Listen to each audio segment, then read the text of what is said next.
వంటలకు ఇంతకంటే స్వచ్ఛమైన గానుగ నూనె మరెక్కడా దొరకదు. SRV naturals. ఆర్డర్స్ కై స్క్రీన్ పై నెంబర్ కి కాల్ చేయండి. పాలనలో సీఎం రేవంత్ రెడ్డి స్పీడ్ పెంచారని చెప్పుకోవచ్చు. పార్లమెంటు ఎన్నికలు ముగిశాక ప్రజలు అమలు చేయాల్సిన హామీలపై దృష్టి సారిస్తున్నారు.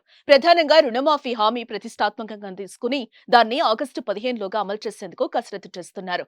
అధికారులతో సమావేశాలు నిర్వహించి మాఫీకి మార్గాలను అన్వేషిస్తున్నారు. అలాగే తెలంగాణ ప్రజలు ఆశగా ఎదురుచూస్తున్న మరో పథకం కళ్యాణ లక్ష్మి.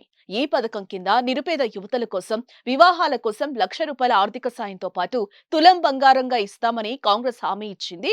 కళ్యాణ లక్ష్మి షాదీ ముబారక్ పథకం కింద లబ్ధిదారులకు గత ప్రభుత్వం ఇచ్చిన ₹1,00,000తో పాటు తులం బంగారం కూడా ఇస్తామని చెప్పింది. అయితే చెప్పినట్టుగా 100 రోజుల్లోపు ఈ హామీ అమలు చేయకపోవడంతో విమర్శలొచ్చాయి.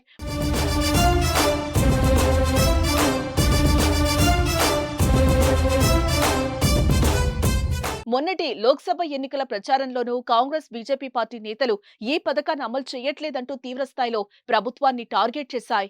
దీంతో ఈ పథకాన్ని అమలు చేయటాన్ని సవాల్గా తీసుకున్న సీఎం రేవంత్ రెడ్డి తాజాగా నిధులు విడుదల చేశారు.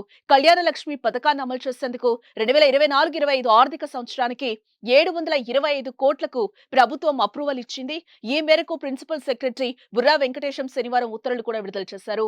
ఎన్నికల కోడ్ పూర్తయిన వెంటనే కాంగ్రెస్ పార్టీ హామీ ఇచ్చిన విధంగా కళ్యాణ లక్ష్మి పథకం కింద ₹1,00,000 ఆర్థిక సాయంతో పాటు తులం బంగారం కూడా ఇచ్చేలా ప్రభుత్వం ప్రణాళికలు రచించినట్టుగా తెలుస్తోంది. ఈ మేరకే నిధులు కూడా విడుదల చేసినట్టు పార్టీ వర్గాలు భావిస్తున్నాయి. మరోవైపు 6 గ్యారెంటీల్లో మిగిలిన హామీల అమలుపై కూడా రేవంత్ రెడ్డి సర్కార్ దృష్టి సారించిందని చెప్పుకోవచ్చు. త్వరగా వీలైనన్ని హామీలు నెరవేర్చేలా కసరత్తు చేస్తుంది ప్రభుత్వం.